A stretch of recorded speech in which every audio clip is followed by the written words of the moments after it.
Broadcasting from the business capital of the world, this is the Podcast Business News Network. Still Sebastian joining us here again, the founder and creator of Nobelia.org. That's Nobelia.org. Excited to have him here. And really, he's going to talk to us today about the Mortis Project, how he's here to help you change your life through all his programs. And he's an author, he's a poet, and just an amazing energy, as you'll get to know, Thank and you. such a kind soul. Hi, Sil. How are you? Thank you. Thank you. Thank you. You know, it's interesting you mentioned the energy because this is one of the most important things that I do.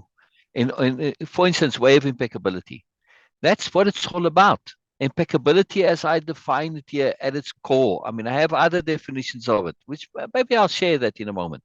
But at its core, impeccability is the best use of energy. Very simple, Mhm. right? Best use of energy. And so when we think about it, if you being inefficient, that's obviously not good. Ineffective is not good. But way more so, what about inappropriate moods, Mhm. inappropriate attitudes? Yeah.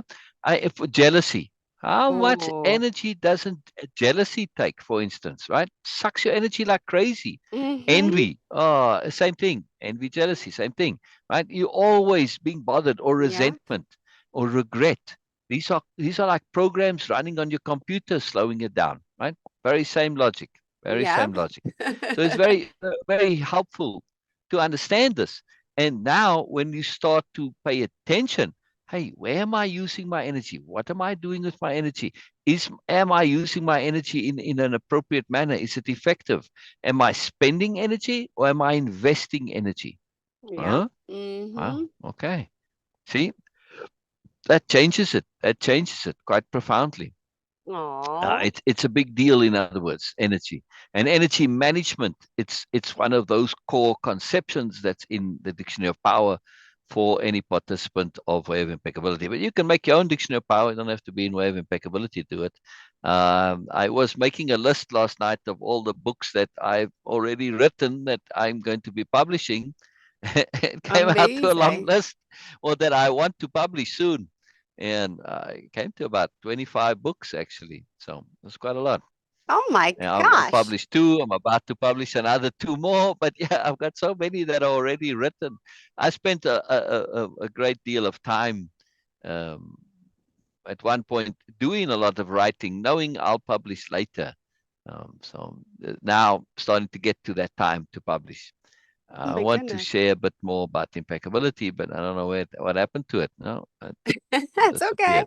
We got it. We Yeah, got it's all good. It's all good. I had a nice, well, it's a little puzzling. This must have been pulling up an old file then. Oh. So I save as one of the things I want to publish. What I made when I started writing, especially when I first started writing the Biala series, which is a fictional series. I um I started, uh, in my comments on Facebook or on my blog or wherever, Mhm. I discuss things, and then I'd share a quote from the book. And sometimes I would just come up with something that the character would say. And I said, wow, well, that sounds like a Biala quote. And then I started putting them down. I said, well, I'll put this into the story later. But then the file just kind of grew and grew and grew. And now it's this huge, great big file with tons of things in it, which is pretty cool. It's quite excellent. Um, when I'm going to publish that at some point. It's just a lot. I think it's like, yeah, it's 94,000 words of quotes. It's just from all the different characters. It's fun stuff. It's fun stuff. Just simple things sometimes. But we're talking about mourners, right? So here's a quote from Biala. Mourners is a huge treasure, precious, inordinately so, especially when discovered in another. Hmm.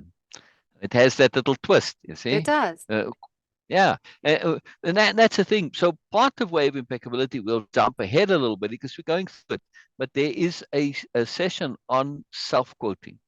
And the learning to self-quote is very, very powerful, and it's huge. It makes a massive difference, and it's very helpful to learn to self-quote, because when you put something in a quotable form, there's a logic to it. There's a style to it. A quote is something which is memorable, right? It's not only memorable, but it's also nicely written. It grabs your attention. It's a mnemonic device, as in other words, right? Helps you remember it, helps you connect to it, helps you integrate it. But it mainly focuses you and makes you aware of something that's, wow, that's a little more than I thought, right? So Yeah. there, okay, the first part of that quote is pretty standard, but just talking about moreness, it's very precious. Well, duh, Mm-hmm. moreness is precious, right? But then Yeah. the last part says, especially when we see it in another. Okay. Now, wow, I never thought to look for moreness in others. Okay, it's possible, it's there, and it's part of what I do, and part of, when I train people to do, especially, I have a program that trains people to be counselors. Well, it's not, somebody who's, or it's for people who are already doing therapy and counselors, but to go a bit further, well, go a lot further, really. It's called capital H hearing and helping. So when you do this, you learn to really perceive others, and that's crucial. It's absolutely crucial.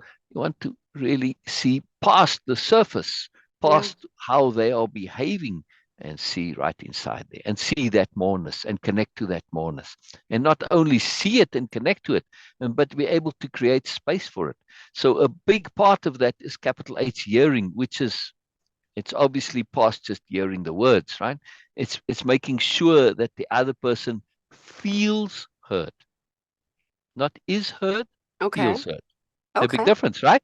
I Yeah, mean, you yeah, might say, well, okay, I can see that you hear me, but I still don't feel heard. That means you're not finished yet with whatever needs to come out, right? I heard you, and I've heard you, but you don't feel heard. So feeling heard is something that comes from the other person, right? It's internal. So sometimes, even though they know they've been heard, they have to keep going and keep going and keep going. And you'd be amazed how long that can take sometimes. But if one has that patience, that diligence, and that discipline yeah. to stay in it and pay attention, because you have to really pay attention to hear somebody. You have For to listen sure. past what they're saying. Yes, Mm-hmm. because what we say and what we mean, two different things. We don't always have the ability to express our real self, not to really get to that issue that's bothering us. I don't even know what it is myself, right? So until I feel heard, Mm-hmm. then I can relax. But I don't know what it is, like a mystery. So you have to keep going, you have to keep going, you have to keep going. And this feeling heard is really, really a huge deal for people. It's massive. We very seldom feel heard. We get heard, but we don't always feel heard, because who wants to take the time? Yeah. I mean, sometimes, you go to your therapist and it's 45 minutes and then it's up and done. I never got that. 45 minutes, way too short. But anyway, Mm-hmm. it's just dreadful. So to me, or the Zoom sessions are 2 hours, because at 45 minutes, really, it's quite amazing. It's just when things start to get started. It's just when it starts to get interesting, and you've sort of laid the groundwork, you're starting Yeah. to get comfortable, and then it goes. And sometimes it'll go longer than the 2 hours, all depending. But usually 2 hours is, or a little more, 2.5, sometimes, it's enough. But, again, if it's not, we'll stick with it until there's resolution, because sometimes you do need to, you can't come the next day. It's lost all that energy. It's very hard to start again from where you were. So it's sometimes very important to do it then, in the time. Very important. Anyhow, I want to, so this part of hearing, I was saying it for another reason, but I Oh. don't remember now what it is. Oh, And there I'm was not, I something don't else I remember. want to say. Okay, okay. Part of hearing is not just listening to what somebody's saying. Okay. It's listen to what they mean. But more than what they mean, you have to also figure out what they don't realize yet, what they're not Yeah. saying. So you have to listen to what's not being said. Mm-hmm. That's very powerful. You're right. Furthermore, right, so that's one part of that whole program. It's a huge program. It's very detailed, very sophisticated program. But another massive part is making space. My job is to make space for you to be able to share, for you to be able to connect, for you to be heard, right? If you Mm-hmm. don't make appropriate space, then that's not going to happen.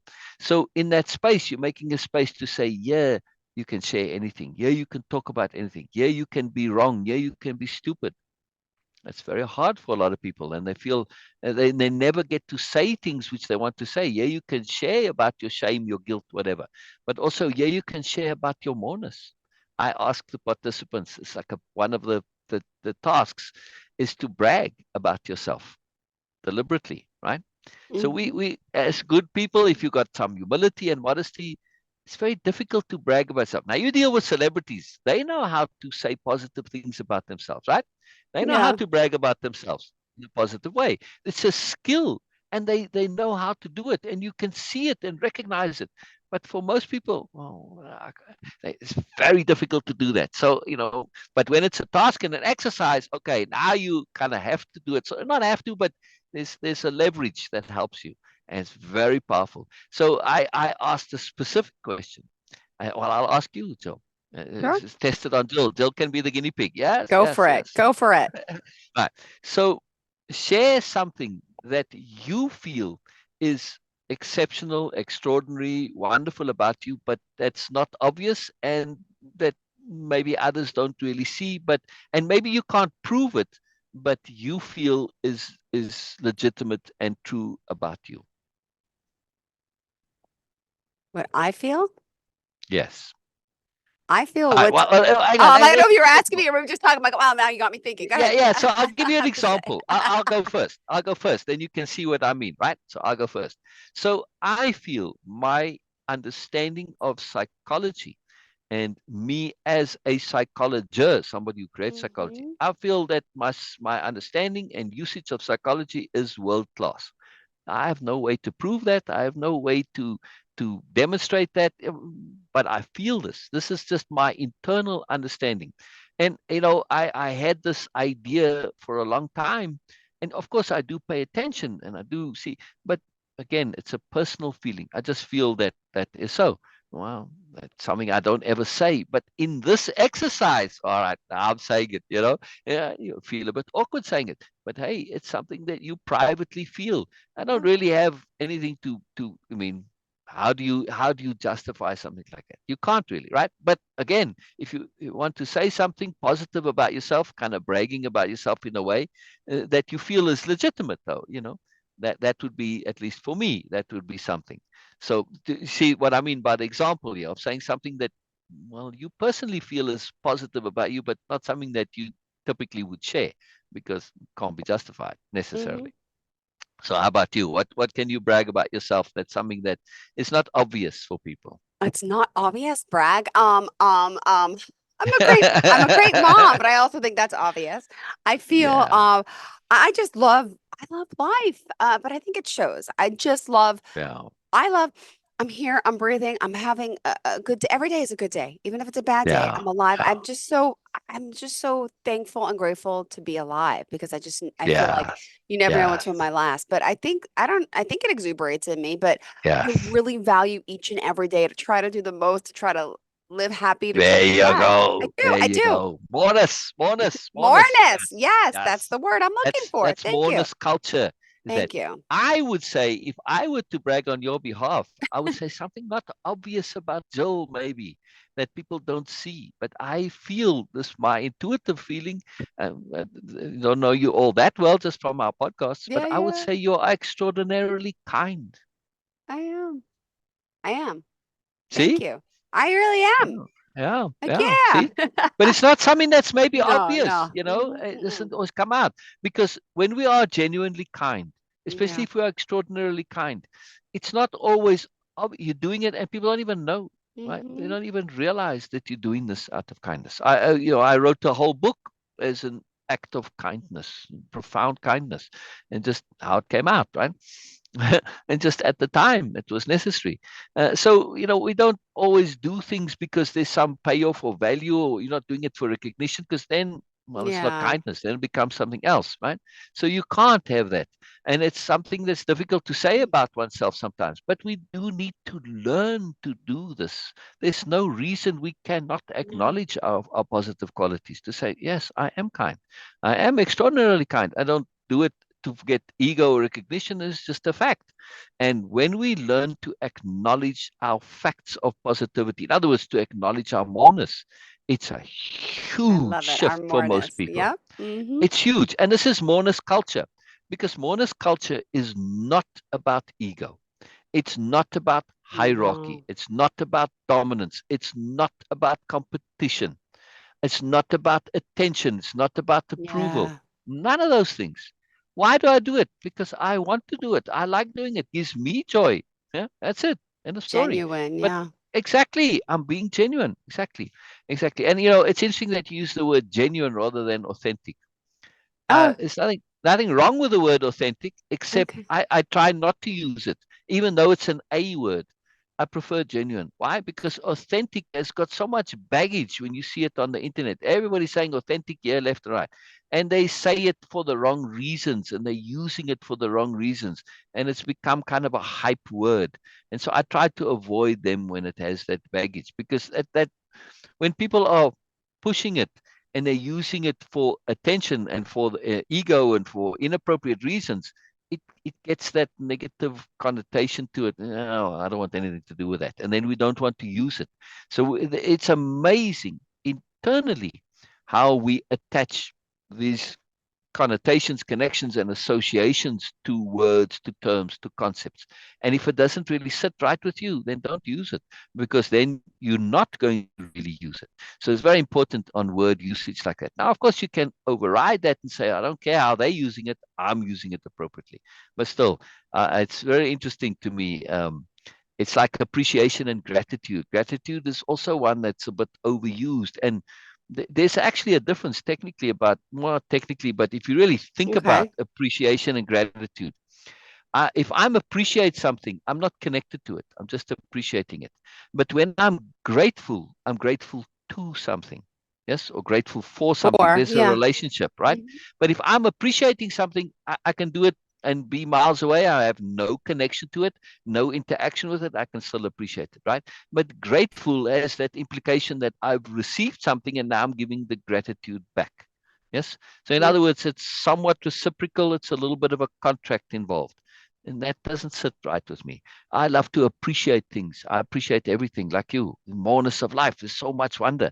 But am I grateful? Not really. Why? Because you didn't really give me anything. You know what I mean? I'm not grateful to the tree for anything. I appreciate the tree, but I'm not Yeah. grateful to the tree. See what I mean? I can't be grateful to the tree, but I can appreciate the tree. So big difference between grateful and appreciative. Yeah, and appreciation, it's one of the A terms. So when I was making the list of books that I need to publish, one of them is the Dictionary of Power, and which is coming up. We're going to be talking about it later on. But the Dictionary of Power is also the foundation of the language of conceptuality, like we're talking Okay. about now, right? Yeah. To conceive of what appreciation is and to conceive of what gratitude is. We kind of sort of know, but when you think it through, especially if you think it through to the end, it really gets to be something different. Like I said, with appreciation, we don't think of appreciation. It's not as often used as grateful. But grateful, why does it come in? Because of superiority paradigm. Yes, in that Yeah. hierarchy dominance, yes, those up, yes, you must be Mm-hmm. grateful to those above you, and those above you want the gratitude from below. It's a hierarchical thing, and yes, it shouldn't be. But that's the problem. Should is very corrupted, and it's really a sad thing. And should has become really a horrible word, actually, for the most part, right? It's how our goodness gets subverted. But when we really think through and understand these concepts, wow, I really now know what I Wow. understand what I Yeah. mean by appreciation. I can live more. Yes, I have something that's useful, that's powerful, Yeah. that connects me, and I feel it in all of me. I'm not just using the word because I'm supposed to, right?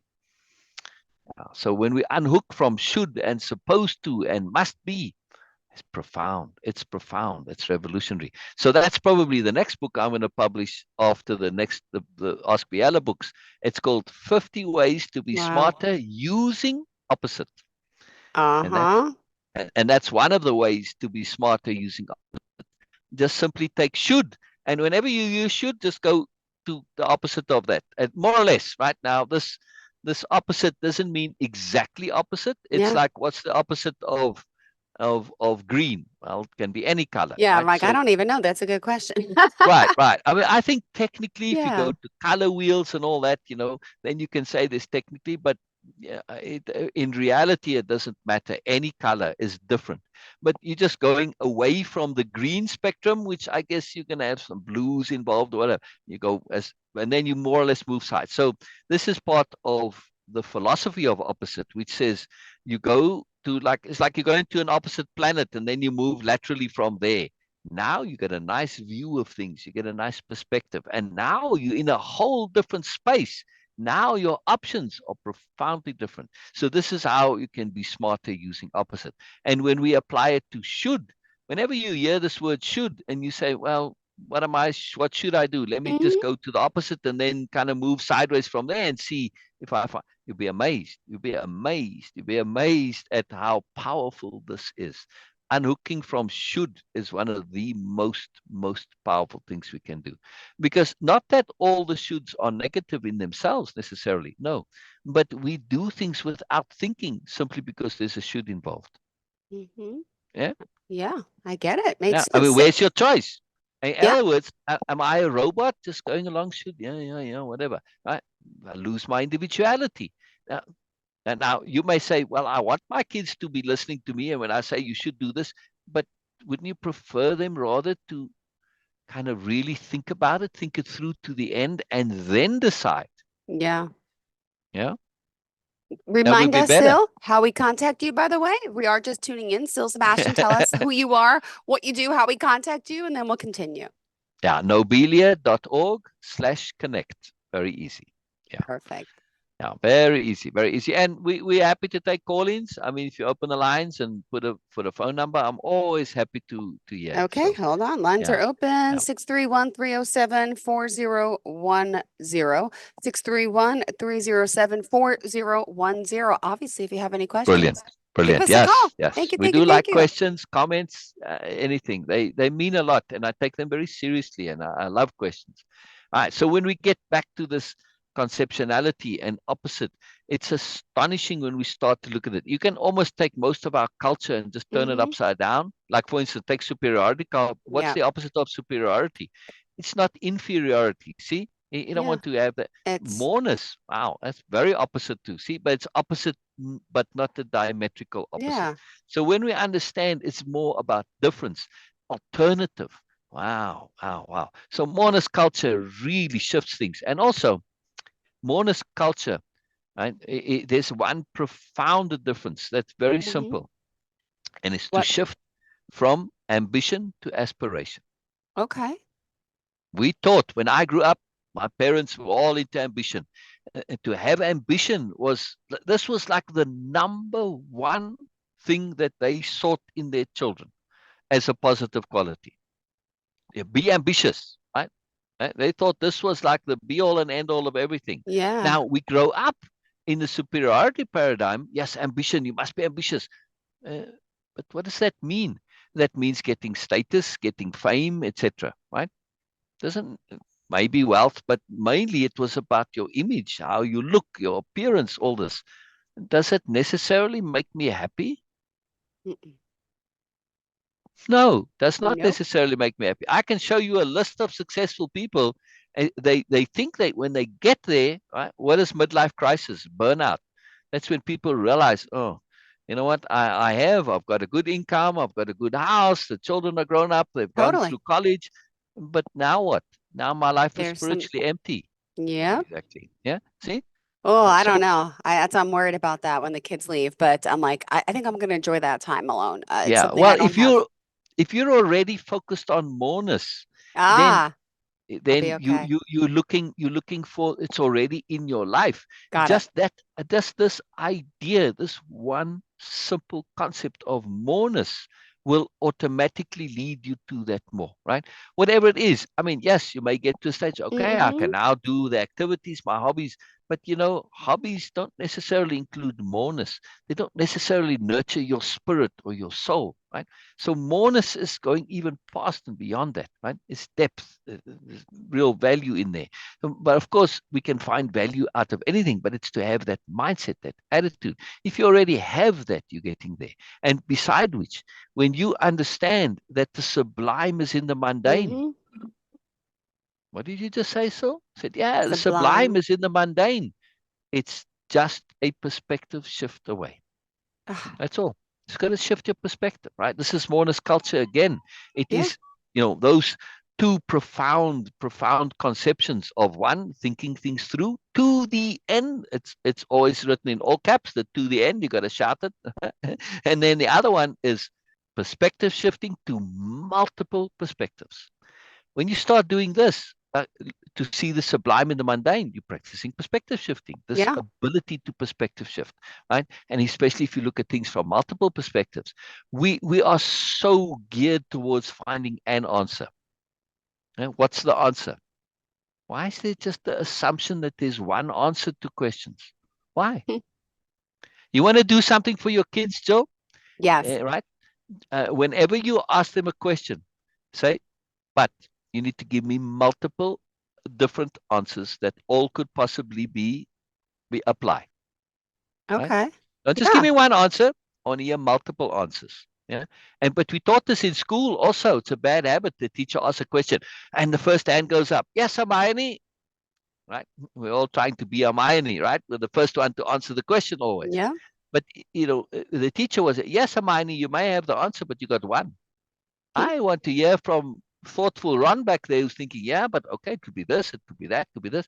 Multiple perspectives. There are many ways to deal with things, right? Especially if they're more difficult questions, right? Okay, so you ask like, well, one of your children has a temper tantrum and you ask them, well, is this an effective way to deal with the problem? And they're looking for an answer. Or what is an effective way to deal with the Yeah. problem? There's the implication, there's an answer. But if you say there's multiple, there's a ton of different ways. Once you get your kids to give you multiple answers, it changes their brain. They immediately start looking at everything they're doing, whether it be problem or joy or play or work or learning, doesn't matter. As soon as you start looking at multiple perspectives, your creativity just goes through the roof. Yes? Yeah. You're Yeah. right. And not only your creativity, but also when you actually in a situation, and like for instance, if you're in a work situation and you're in a team, Mm-hmm. and you've got a difficult problem, right? Everybody comes up with their individual ideas. The team leader will then take all those ideas. They now benefiting from multiple perspectives, even though everybody just shared one idea. But you can do that same benefit for yourself by looking at things, and you'll be surprised when you start to develop this ability to look from multiple perspectives. Combine that with thinking things through to the end, and your life changes. Everything changes. You'll be astonished. All right. So just take it when it comes to anything that you want to Okay. do, and you start taking a multiple perspectives. Well, okay, so you like a girl or you like a boy, right? I don't know if your kids are that old yet. Your kids were what? 5 and 7, 5 and 9, 7 and 9. Close. 7 and 9, 7 and 9. Yep. 7 and 9. Yeah. Somebody else's children are 5 and 9, Mm-hmm. 7 and 9. All right. So maybe still a little bit early, but either way, right? Or just maybe as a friend. And you say, well, what do I like about them? Typically, they Mm-hmm. come up with one answer. But if you say, can you give me multiple answers? Oh, yeah, I like this and this. And then it starts, and then your brain starts. This is Yeah. emphasis, right? How the brain works. The moment you start thinking, what else, what else, what else, you, it suddenly starts flowing. And suddenly you have a long list of things. Wow, I didn't realize how I liked so many things about the person. You've suddenly enhanced your life. You've found moreness, right? Just like that. Just like that. Very simple. It's a profound, profound skill. It changes everything. And, especially if you're doing things too, whatever your job is. All right, let's just say for writing is a very, very excellent, useful technique for writing. Come with multiple perspectives, different angles. How can you do this? How could you solve the problem? Okay, so my hero is doing it in this way. All right, well, what about if he did it in this way? What if he Mm-hmm. did it in this way and fails, and then he does it in this way and fails? Well, now you've got a whole book because you've got 10 different ways that they're trying to solve the problem, and that's your story. But if you only had this habit Yeah. of one answer, one angle, one path, one perspective, you're wasting your time. I All right, we'll agree. leave it there. We'll leave it there. We'll come back next week. I want to talk about habits. Thank you Habits. so much. I appreciate it. I know I'm like, we're out of time. Thank you, Sylvia. Remind us one more time, nobelia.org, Nobelia.org. Is that good? That's perfect. Thank you Slash so much, connect. Sil. Have a Slash great connect. day. Thank you. Bye-bye. Bye. Are you looking for even more of the podcasts and hosts that you love? The Podcast Business News Network is proud to announce that you now have even more ways to listen live. Check out the MyTuner Radio, online radio box, and Simple Radio apps on iOS and Android, or find us online. Search for Business News Network on mytuner-radio.com, or search Podcast Business News Network on streama.com and onlineradiobox.com/US. Take your podcast on the go and don't miss a minute of the action.